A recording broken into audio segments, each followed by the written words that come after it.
Hello everyone, आज हम class 6 a pact with the sun का first chapter a tale of two birds cover करेंगे। A mother bird and her two young ones lived in a forest. The mother was killed in a storm and the young birds were separated from each other. Each found a different home. Starting में जो starting की lines हैं यहाँ पे बताया है कि एक मदर बर्ड अपने टू यंग वंस के साथ, अपने दो बच्चों के साथ एक फॉरेस्ट में रहती थी। एक बार एक स्टॉर्म आया, उसमें वो मदर मर जाती है और जो उनके बर्ड्स थे, जो उनके यंग बर्ड्स थे, वो सेपरेट हो जाते हैं एक दूसरे से। वो दोनों अलग अलग जगह चले जाते हैं उस स्टॉर्म में। उन दोनों को एक अलग सा घर मिल जाता है। There once lived a bird and her two newborn babies in a forest. एक समय की बात है, एक बर्ड रहती थी, उसके 2 न्यूबॉर्न बेबीज़ थे, उसके साथ फॉरेस्ट में वो रहती थी। They had a nest in a tall, shady tree and there the mother bird took care of her little ones day and night. वो एक नेस्ट में रहते थे। उनका नेस्ट एक टॉल और शेडी ट्री, जिस ट्री से बहुत ज़्यादा शेड मिलती थी, बहुत ज़्यादा छाया मिलती थी, वैसे ट्री पे रहते थे। और जो मदर बर्ड थी वो अपने लिटिल वंस की सुबह शाम केयर करती थी। One day there was a big storm. There was thunder, lightning and rain and the wind blew down many trees.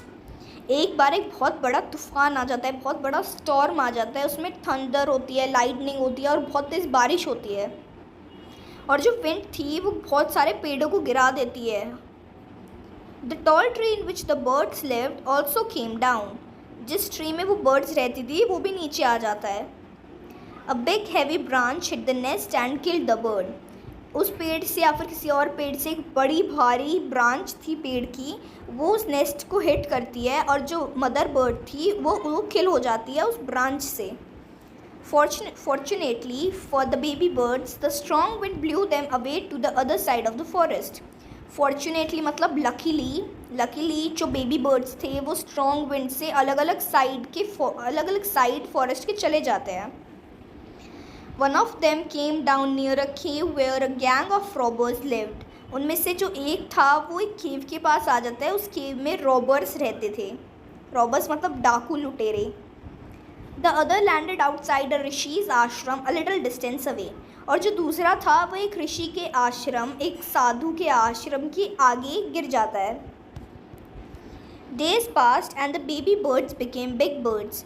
दिन बीतते रहते हैं और जो बेबी बर्ड्स थे वो बड़ी बर्ड्स बन जाते हैं। One day the king of the country came to the forest to hunt. He saw a deer and rode after it. एक बार जो उस कंट्री का राजा था वो फॉरेस्ट में आता है हंट करने के लिए। तो उन्होंने एक डियर को देखा और वो उनके पीछे वो उनके पीछे राइड करते हुए जाते हैं उस डियर को पकड़ने के लिए। It ran deep into the forest followed by the king. Soon the king lost his way and didn't know where he was. जो डियर था उनका वो किंग पीछा कर रहे थे, तो फिर वो जो डियर था वो बहुत ज़्यादा डीप भागता है फॉरेस्ट के अंदर। तो जो किंग थे वो वहाँ पे जाके अपना रास्ता भटक जाता है और उन्हें समझ नहीं आ रहा था वो उन्हें कहाँ पर जाना है और वो कहाँ पर है। He rode on for a long time till he came to the other side of the forest. वो बहुत देर तक अपने हॉर्स पर राइड करते हैं जब तक वो जो फॉरेस्ट था उसकी दूसरी साइड नहीं आ जाते। Very tired by now, he got off his horse and sat down under a tree that stood near a cave. वो बहुत थक जाते हैं इतना राइड करके हॉर्स पे, तो वो अपने हॉर्स से उतरते हैं और एक पेड़ के नीचे बैठ जाते हैं। जो पेड़ उस केव के पास था, जिस केव में रॉबर्स थे, उस केव के पास वाले पेड़ के नीचे वो बैठ जाते हैं। Suddenly he heard a voice cry out, quick hurry up, there is someone under the tree. फिर उन्हें अचानक से एक चिल्लाती हुई वॉइस, एक क्राई जैसी वॉइस सुनाई देती है कि जल्दी करो जल्दी, यहाँ पर कोई पेड़ के नीचे बैठा है। Come and take his jewels and his horse. जल्दी आओ और उसके ज्वेल्स, ज्वेलरीज और उसके हॉर्स को ले लो। हरी और एल्स हिल स्लिप अवे। जल्दी करो या फिर हिल स्लिप अवे मतलब वो भाग जाएगा। The king was amazed. जो किंग थे उन्होंने जब ये आवाज़ सुनी वो बड़े चौंक चुके थे, बड़े अमेज्ड से हो चुके थे। He looked up and saw a big brown bird on the tree under which he was sitting. फिर वो ऊपर देखते हैं और उन्हें एक बिग ब्राउन बर्ड दिखती है जिस पेड़ के नीचे वो बैठे थे, उस पेड़ के ऊपर। He also heard faint noises issuing from the cave. उन्हें और भी नॉइसेस सुनाई देती हैं, मतलब बहुत सारी वॉइसेस, बहुत सारी नॉइसेस एक दूसरे में मिक्स होकर ऐसे सुनाई देती है उस केव में से। He quickly got on to his horse and rode away as fast as he could. वो जल्दी से अपने हॉर्स के ऊपर बैठ जाते हैं और जितनी जल्दी हो सके उतनी जल्दी वहाँ से निकल जाते हैं राइड करके।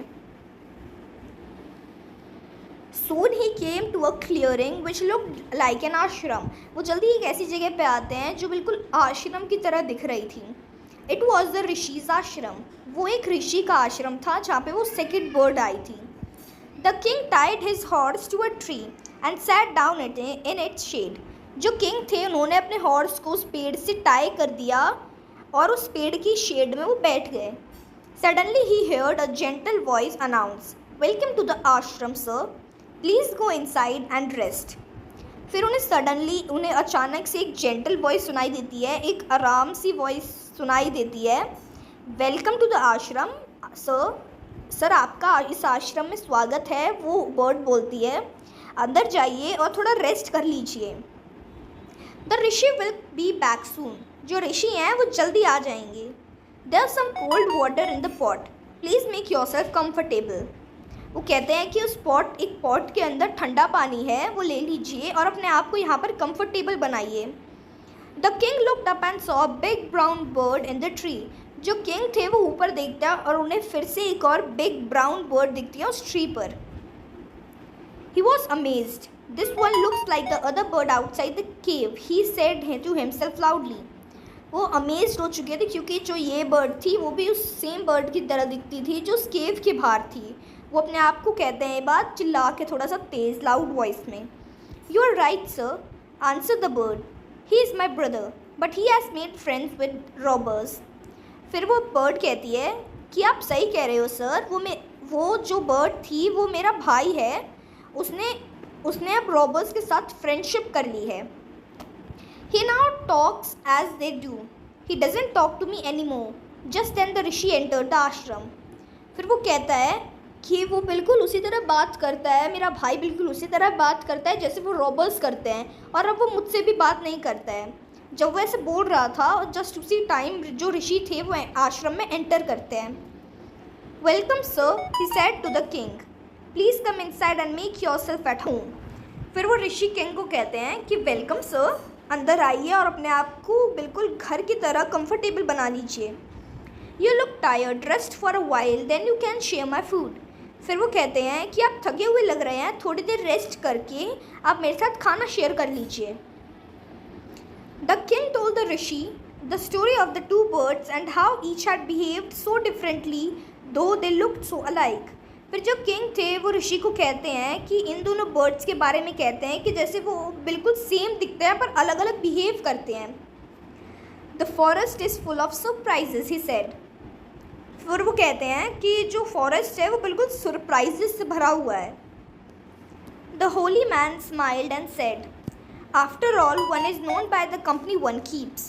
फिर जो होली मैन थे, जो ऋषि थे, वो कहते हैं कि जो एक इंसान की जैसी कंपनी होती है वो बिल्कुल वैसे ही बन जाते हैं। That bird has always heard the talk of robbers. जो दूसरी बर्ड है उसने हमेशा रॉबर्स की भाषा सुनी है। He imitates them and talks about robbing people. वो उनको इमिटेट करता है, उनकी नकल करता है और बिल्कुल लोगों को रॉब करने की, लोगों को लूटने की बातें ही करता है। This one has repeated that he has always heard. इसने भी बिल्कुल वही रिपीट किया है जो इसने हमेशा सुना है। ही वेलकम्स पीपल टू द आश्रम। ये लोगों का स्वागत करता है आश्रम के अंदर। Now come inside and rest, I will tell you more about this place and these birds. फिर वो ऋषि कहते हैं कि अंदर आइए और थोड़ा आराम कर लीजिए, मैं आपको फिर इस जगह के और इन बर्ड्स के बारे में और बताता हूँ। तो ये था हमारा chapter the tale of two birds. Thank you.